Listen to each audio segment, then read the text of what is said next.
Voltamos, gente, ao nosso bate-papo com o Geraldo Câmara de hoje, conversando com Svânia Marques, escritora, presidente da Academia Palmeirense de Ciências e Artes. De letras. De letras. Tem que dizer Por que letras. eu estou fazendo isso? Você, é lógico. Logo eu, que sou sócio honorário e que possuo a comenda do mérito cultural. Isso é bom. Não é? Dá um mexe com o ego da gente. É verdade, isso é bom, muito bom. Mas eu, quando terminei o primeiro bloco, eu falava com a Svânia sobre... A gente falava um pouquinho sobre o Mestre Graça, né? Eu acho fantástico esse apelido que foi colocado nele. Né? É o Mestre Graça. É algo mais. Não é só o Graciliano Ramos. É Mestre Graça. É diferente, não é?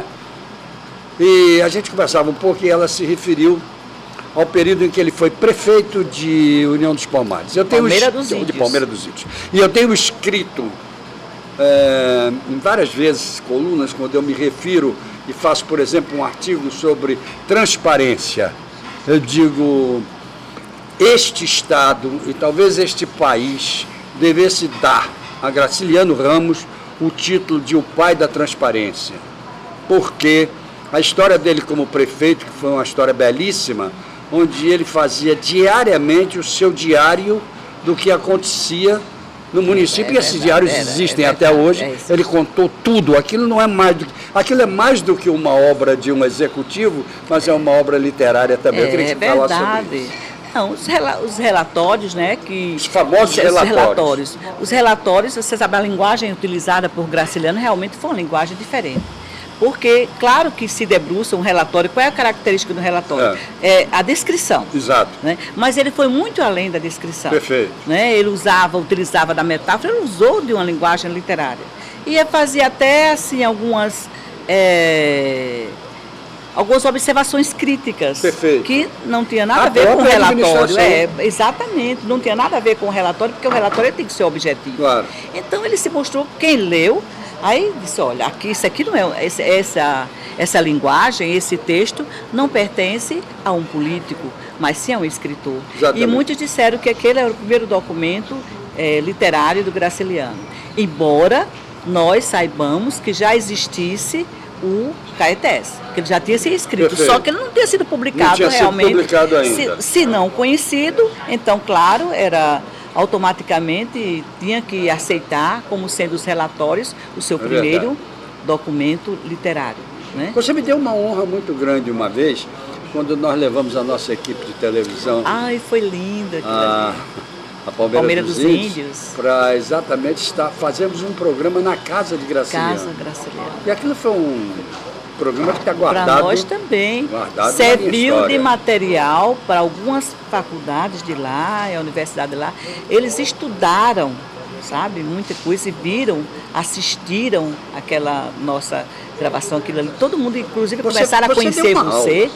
Não, que aula. Não, você deu uma aula sobre Graciliano. Eu realmente não esperava, foi tudo assim. No habitat dele, né? Você sabe, muito improvisado. E eu só gosto das coisas mas assim. Mas eu gosto. Você sabe que eu admiro o Graciliano Ramos, né? Aqui quem fala é a professora, é a admiradora do Graciliano. E eu já me comprometi com algumas pessoas, já tem uns 2 anos, da Flimar, quando eu participei de uma mesa redonda com o Adalto, deixa-me ver a menina que é poetisa, Romariz. Ah, sim, Vera. Vera Romariz, Maurício de Melo Júnior. Não foi Vera, não, foi Aline Romariz. Não, mas foi a Vera Romariz, foi a Vera, que ela até leu um trabalho da faculdade da UFAL. Ela leu um trabalho da UFAL e eu participei, tive a honra de participar dessa mesa redonda e eu lembro que eu comecei a falar sobre Graciliano, assim, alguns aspectos assim, diferentes daqueles aspectos científicos, dos aspectos assim, acadêmicos. E, de repente, quando eu saio, então 3 palmeirenses, tem algumas palmeirenses que lá estavam na plateia, e uma delas disse assim, você tem obrigação de escrever sobre a primeira esposa do Graciliano Ramos, que é Maria Augusta Barros, né? Certo. Ramos, porque foi o primeiro amor do Graciliano, porque todos realmente só falam na Dona Heloísa, com todo respeito, e ela foi a grande responsável, até pelas obras dele. Pela ascensão dele. Pela ascensão dele, E por esse resgate, Caetés mesmo, foi ela quem convenceu o Jorge Amado, ela entregou os originais. E somente quando chegou lá na editora, foi que depois descobriram as folhas de papel que Graciliano tinha dado, sabe onde? No bolso do paletó. Quer dizer, estava há algum tempo esquecido e Graciliano esbravejando, porque ele automaticamente ele não estava gostando disso. Claro. Né? Aí ele soltava uma fera realmente com isso aí. Havia aquela brigazinha meio acirrada entre o editor e o autor, muito natural, especialmente quando a obra ela começa a arranjar desculpas. E você se propõe a escrever sobre a primeira esposa? Agora, poucos acreditam. Eu já fiz um apelo na noite da palestra de Monsenhor José Araújo, que quem tivesse material, que me ajudasse. Há uma senhora aqui na DEG que ela conheceu a família dela e tudo, e ela me prometeu, né? Já me deu algumas fotos e tudo, mas são poucos. Me diga uma coisa, quanto tempo durou o casamento deles? O casamento deles durou, ele faleceu a quarta filha dele, né? Uhum.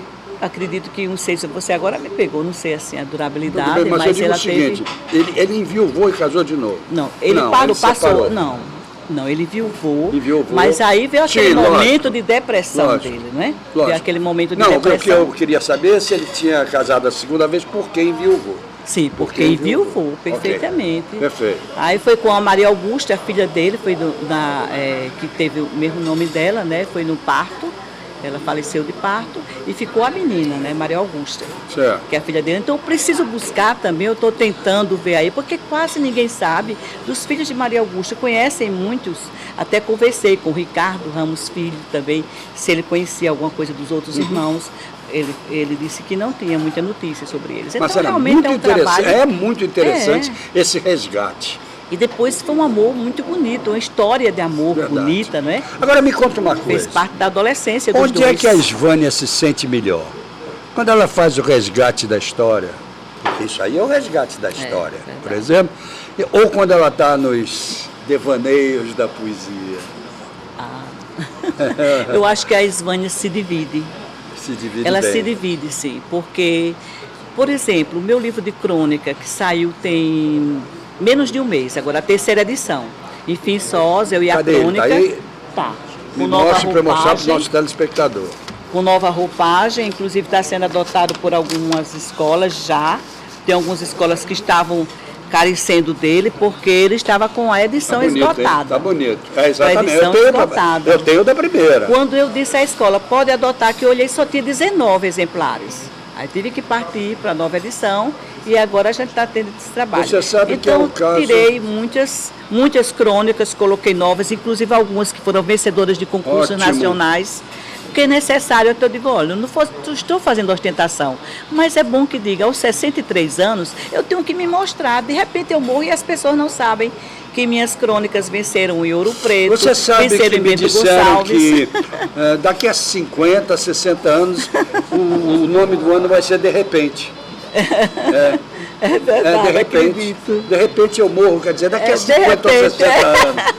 Gostei. Você sabe uma coisa, Svânia? Tá mais ou menos como o último que eu publiquei, que foi o Sátira e Crônica. Exato. Acabou. Eu só tenho 9 exemplares também. Certo. Coisa coincidência. Aí o que eu fico feliz é que os estudantes leem. Então aqui, quando você falou na escritora que gosta de devanear, ou que gosta das coisas assim mais puxadas para a realidade, né, com tendências mais à pesquisa. Esse livro é um misto disso. Perfeitamente. É a prova disso. Perfeitamente. Certo? Não, e aí está dizendo aqui, né, enfim, sós, eu e a crônica. Pois é, aí tem muito da romântica, da professora, da cidadã, claro, porque tem o meu grito cidadão aqui nas letras, certo? Nos escritos, nestas páginas. Eu não posso ficar tolhida, eu não posso ficar recuada diante de tanto absurdo, de tanta violência, de tanta coisa por aí. Não, esse é o meu momento de falar e de expressar. A sua arma. A minha arma. Nós temos que utilizar as armas que nós temos. Até de atiçar esses alunos, esses leitores, para que eles se tornem cada vez mais críticos. É verdade, verdade. Olha, eu fico... Como eu estou agora meio blogueiro também, né? Essa história de você ter blog é bom demais. Já tem alguns anos que eu estou. E eu fico me coçando. Aparece um assunto, eu posto, porque, inclusive, Eu tenho um blog no Estadão. Ah, no Estadão de Alagoas, Grazi, que é da Grazi. Eu né? comecei, mas não acompanhei, falta de tempo. Aí eu volto e meio, eu faço uma postagem lá também, porque eu acho a nossa, que eu dei o título de Honra Palmeirense, a nossa comenda que nós recebemos, está lá no Estadão Alagoas também. Porque eu acho que nós temos a obrigação de botar para fora as coisas. Eu hoje vi uma coisa interessantíssima e postei um artigo sobre isso. Não tenho problema de falar não, porque estou nem aí. Eu faço crítica e eu elogio e eu boto lá em cima. Certo. Não tenho a menor dúvida. Quando eu vejo um governante fazendo coisa boa, eu falo. Então eu estou vendo um governador jovem, equilibrado, que resolveu o seguinte: eu não tenho dinheiro para fazer o que eu prometi. Não tenho dinheiro. Infelizmente, a coisa está diferente, o país está em crise, etc. Eu vou fazer funcionar o que já existe.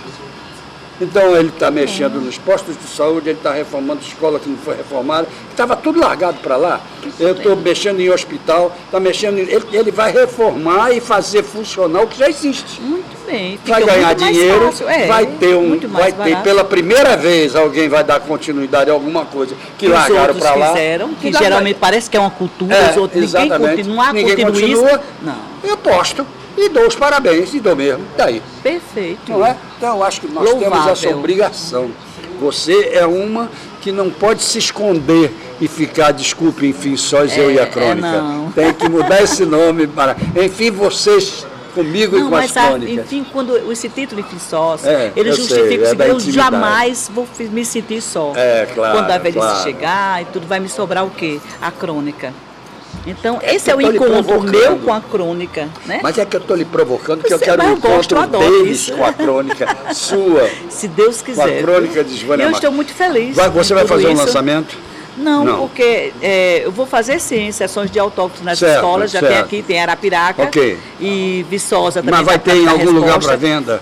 Vai sim, aqui. Todas as livrarias Resmas e num site particular, que eu já estou com minha filha, já está providenciando. Está providenciando, porque agora não posso ficar mais... Não, você vai me fazer um favor, assim que você tiver o endereço do site, você me liga, me avisa, porque eu vou falar no programa. Inclusive eu recebi, a semana passada, o restante, aí ela veio a ideia tranquilamente e ela é quem vai estar providenciando isso aí, a Svânia Paula. Então pronto. Svânia Marques, nunca falte comigo, esteja sempre comigo. Querido, sempre um prazer. Esteja sempre comigo, você faz parte da minha história. Agora já faz parte da minha história lá. E você da nossa, viu? Tá bom? Muito obrigada. Eu é que agradeço a você, agradeço por ter vindo. E obrigada a todos que nos assistiram. Agradeço pela honra que me deu, agradeço à academia, me sinto como se dela fizesse parte. E conte comigo para o que você quiser para lá. Teremos mais eventos. Quando você me perguntou se tinha, quais eram os planos mais urgentes, quais são os planos mais urgentes, nós temos que ampliar as nossas cadeiras. Perfeito. Palmeira dos Índios tem muita gente, muitos valores culturais, literários, musicais, muitas pessoas que a gente precisa contemplar e colocar perto de nós, para poder juntos a gente levantar a academia, para que ela não... Parabéns, minha amiga. Não desça no marasmo. Parabéns, um abraço. Obrigada a você. Obrigado a vocês também que estiveram conosco até agora, até amanhã, se Deus quiser, com mais um bate-papo Geraldo Câmara. E ele mandou dizer que quer. Então, quando ele manda dizer que quer, o encontro está marcado, não tem jeito, até lá.